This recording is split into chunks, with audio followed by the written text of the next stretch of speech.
Il y a environ un an, Gianni Infantino s'est tenu sur une scène à Miami, a regardé directement la caméra et a prononcé quelque chose qui n'a pas bien vieilli. Il a déclaré que la Coupe du Monde renverserait le pays, le remettrait à l'endroit, puis le renverserait à nouveau. Cette expression, renverser le pays, était censée décrire une sorte de réveil national.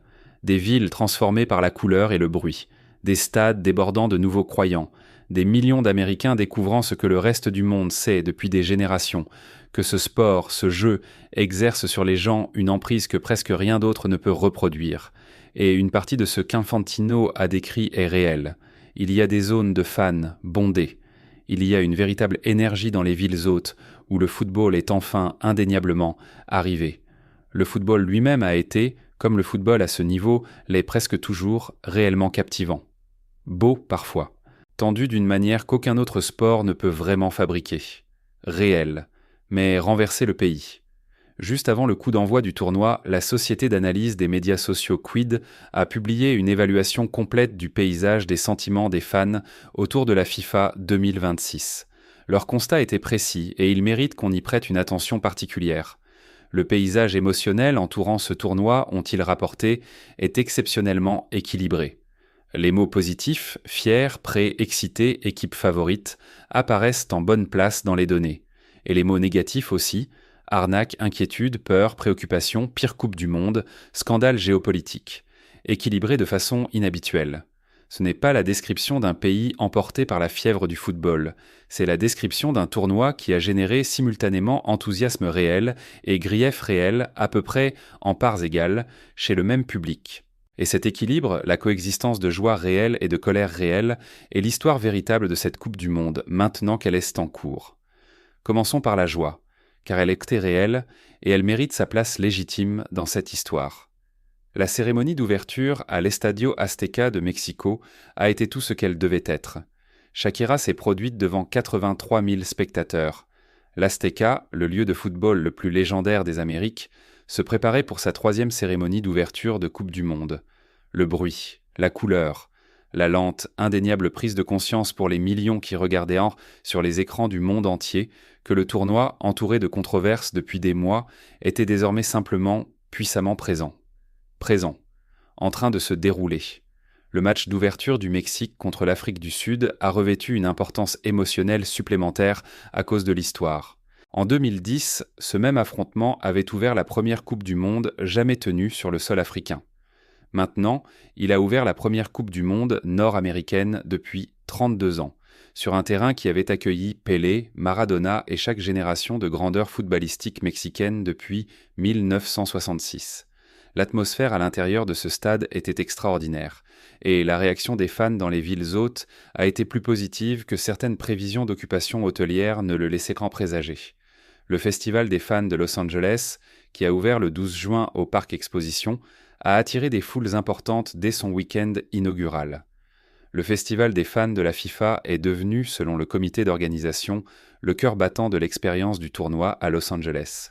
Et les premiers chiffres de fréquentation suggèrent que ce ne sont pas seulement des mots de promotion officiels. Sur le terrain, le football a produit de véritables sujets de discussion. La performance du Japon, suivie de près par tous ceux qui se souvenaient du Qatar 2022, quand ils avaient éliminé l'Allemagne et l'Espagne, a été exactement aussi compétitive que les sceptiques le redoutaient. Les premiers résultats de la phase de groupe ont donné des surprises qu'aucune prédiction pré-tournoi n'avait captées.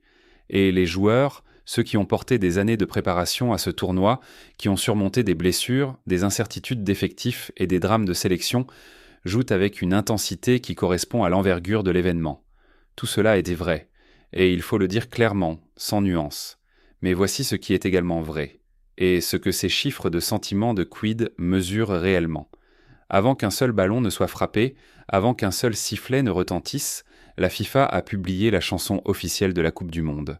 Pas l'hymne de Shakira qui restera dans les mémoires de la cérémonie d'ouverture. La toute première piste liée au lancement de la FIFA 2026 était une chanson de Jelly Roll intitulée « Lighter ». Elle a été présentée comme marquant un virage délibéré des sons pop mondiaux vers un style plus influencé par la musique country, un choix présenté comme reflétant le caractère américain de l'hôte du tournoi. Ce virage, selon les fans de football sur toutes les grandes plateformes sociales, n'a pas été bien accueilli. La réaction a été brutale. Les fans ont commencé à comparer Lighter aux hymnes précédents, Waka Waka, La Copa de la Vida, Waving Flag, et le trouvent insuffisant, non seulement stylistiquement mais conceptuellement. La question centrale, répétée dans les sections de commentaires sur Internet, était directe. Comment une piste de musique country peut-elle convenir à un événement footballistique mondial suivi par des gens dans 190 pays, dont la grande majorité n'a jamais rencontré ce genre dans son expérience culturelle ? C'est une petite chose, une chanson. Isolée, elle aurait à peine laissé une trace dans la grande histoire d'une Coupe du Monde. Mais elle n'existe pas isolée. Elle coexiste avec l'annonce du spectacle de mi-temps du final, Madonna, Shakira et BTS, produit par Chris Martin de Coldplay, et les pauses d'hydratation introduites pendant les matchs qui fonctionnent en partie comme des fenêtres commerciales. Elle coexiste avec l'interdiction controversée des bouteilles d'eau qui a dû être renversée sous la pression des joueurs et des entraîneurs. Avec l'interdiction du vuvuzela qui a totalement retiré l'instrument qui définissait le son de l'Afrique du Sud 2010 des stades de la Coupe du Monde. Chacune de ces décisions, prises individuellement, possède une justification défendable. Prises collectivement, elles racontent une histoire cohérente et indéniable sur la direction que prend ce tournoi. La direction d'un produit de divertissement américain plutôt que d'un événement footballistique mondial. Voici ce que les données de Quid capturent réellement. Les fans de football n'ignorent pas ce tournoi à cause de tout cela. Ils le regardent. Les chiffres d'audience sont solides. Le volume des discussions a fortement augmenté en mai et début juin, avec plusieurs pics majeurs suivant les matchs clés et les annonces. 46% du contenu généré sur les réseaux sociaux autour du tournoi est basé sur des images. 28% sont des vidéos. Les fans s'engagent avec des extraits de moments forts, des lancements de produits dérivés, des avant-premières de sites, et du contenu créé par les fans à une échelle que aucune Coupe du Monde précédente n'avait atteinte. L'enquête Statista a constaté que parmi les Américains au courant du tournoi, 39% déclarent que les sponsors officiels sont en bons termes avec eux. Un taux d'approbation raisonnable pour un pays où le football n'est pas la culture sportive dominante. Mais la même enquête a trouvé que 44% des Américains ne font pas confiance à la FIFA pour gérer transparence et équité lors de ce tournoi. Près de la moitié, pas la frange des engagés, pas des gens qui ont détourné le regard. Des personnes qui connaissent la Coupe du Monde, la suivent activement et simultanément ne font pas confiance à l'organisation qui l'oriente. Cette combinaison, regarder sans faire confiance, être engagé mais scrutateur, est la nouvelle norme pour tout grand tournoi de la FIFA. Et l'édition 2026 l'a produite à une échelle et une intensité qu'aucune Coupe du Monde antérieure n'a vraiment égalée. Pour comprendre comment la FIFA en est arrivée là, il faut remonter plus loin que ce tournoi.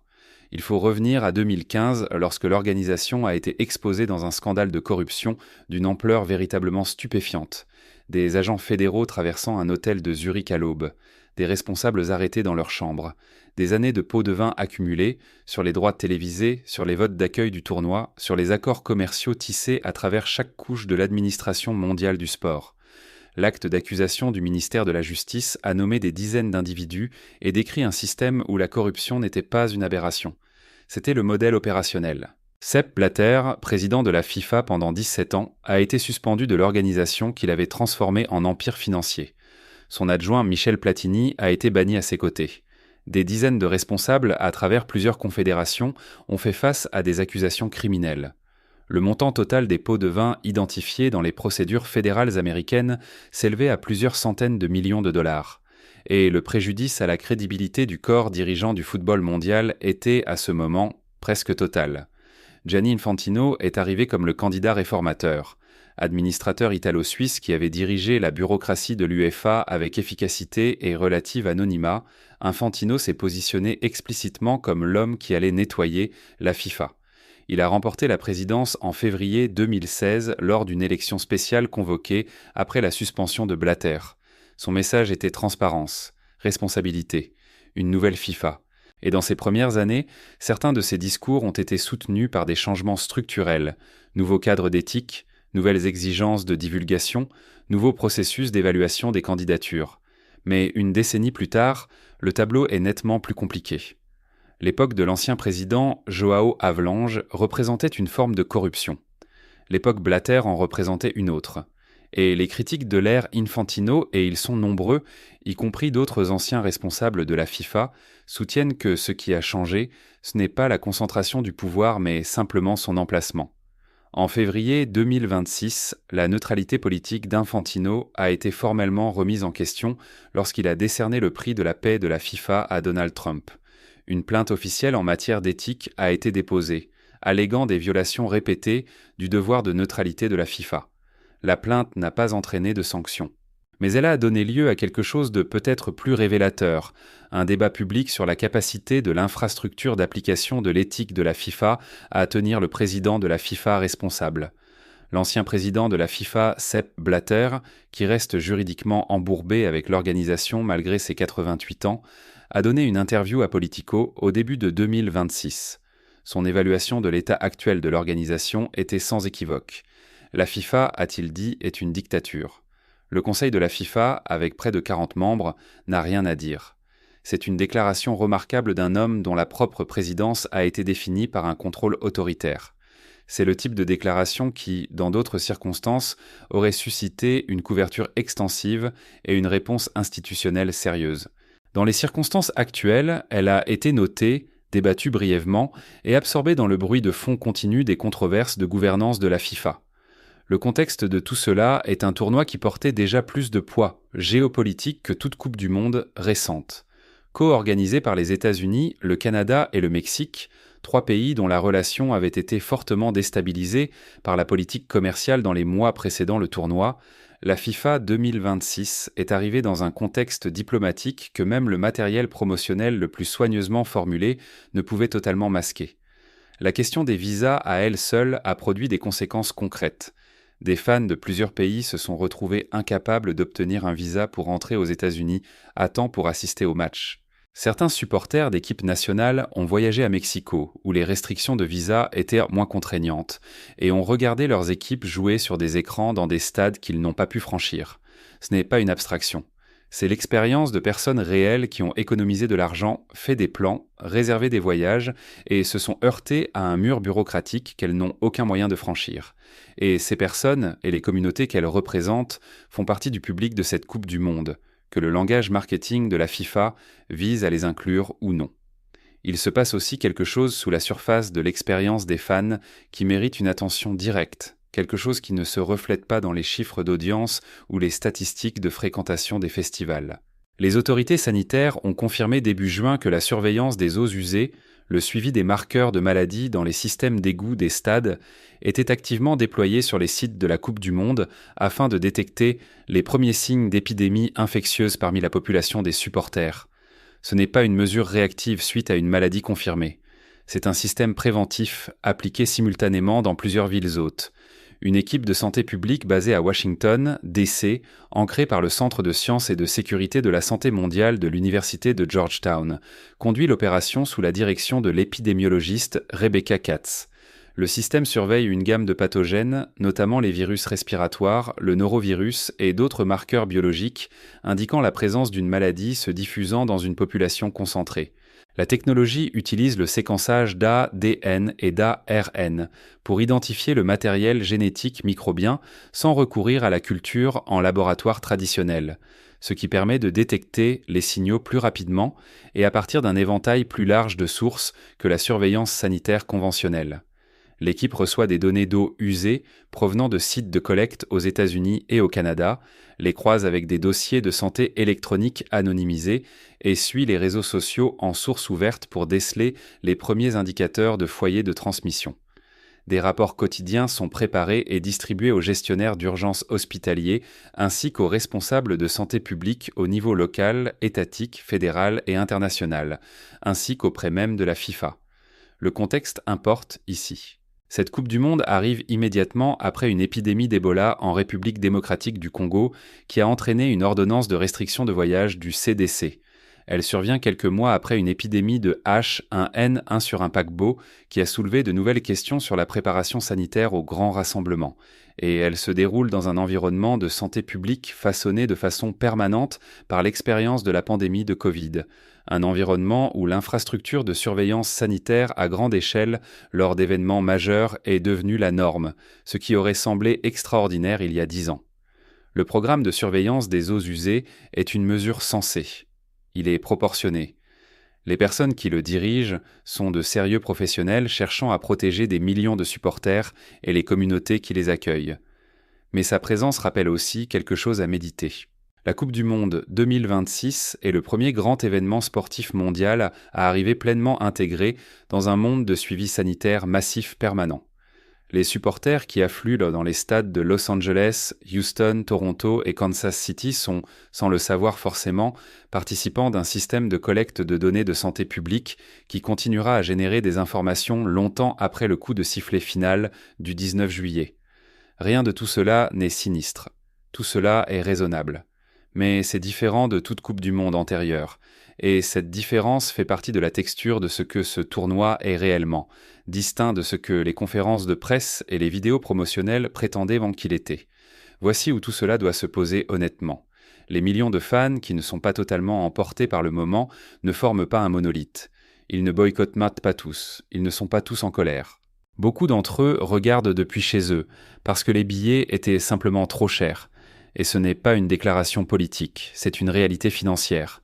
Les prix des billets pour ce tournoi ont suscité des critiques soutenues de la part de groupes de supporters à travers l'Europe, l'Amérique latine et l'Afrique, qui décrivent une structure tarifaire bâtie autour de l'hospitalité d'entreprises et d'acheteurs premium, plutôt que des fans qui ont suivi ces équipes nationales pendant des décennies à travers les qualifications, les matchs amicaux et les tournois que personne d'autre ne regardait. Beaucoup plus de fans suivent le tournoi sur leur téléphone parce qu'ils n'ont pas d'accès légal à un accord de diffusion. La situation des droits de diffusion en Inde, toujours non résolue dans les derniers jours avant l'ouverture du tournoi, a laissé des centaines de millions de personnes dans l'une des plus grandes populations de fans de football du monde naviguer entre des flux non officiels et des résumés différés. Ce n'est pas un problème marginal, c'est un échec structurel de la gestion des droits médiatiques mondiaux que la FIFA, l'organisation la plus riche de l'histoire du football, n'a pas résolu. Et certains des personnes qui regardent ce tournoi sont des fans d'Ukraine, du Sénégal, d'Haïti et d'Iran. Des supporters qui regardent sur des écrans dans des pays qu'ils ne pouvaient même pas quitter, ou dans des communautés diasporiques disséminées à travers des villes où les rassemblements publics étaient vraiment compliqués, où leur relation à leur équipe nationale se situe au milieu de quelque chose de bien plus grand et de bien plus lourd que le football. Ces fans ressentent quelque chose de réellement compliqué en soutenant leur pays dans un tournoi organisé par un pays que certains d'entre eux ne pouvaient pas entrer, orchestré par un organe directeur dont la relation au pouvoir et à l'argent ne s'est jamais totalement remise des scandales de 2015 et qui, selon certains, n'a jamais été censé l'être.